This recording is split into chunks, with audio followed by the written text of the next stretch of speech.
Hi everyone, in today's video I'll show you how to compare flight prices on Skyscanner versus airline websites.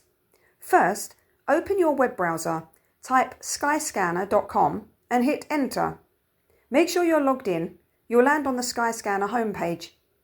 Now choose your journey type, one way, return or multi-city. Next, enter your travel details. In the From field, type the city or country you're flying from. In the To field, type your destination. Click on Travellers and Cabin Class, choose the number of adults or other preferences, then click Apply and hit Search. Skyscanner will now show you a list of available flights.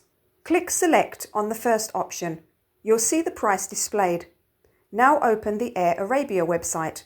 Enter the same flight details, same dates, same number of travellers and same destination. Make sure the currency is the same on both sites for an accurate comparison. Then click Search. Wait a few seconds and you'll see the prices directly on the airline's website. And that's how you compare prices between Skyscanner and airline sites to find the best deal. If you found this video helpful, give it a like and subscribe for more easy how-to guides. Thanks for watching. I'll see you in the next video.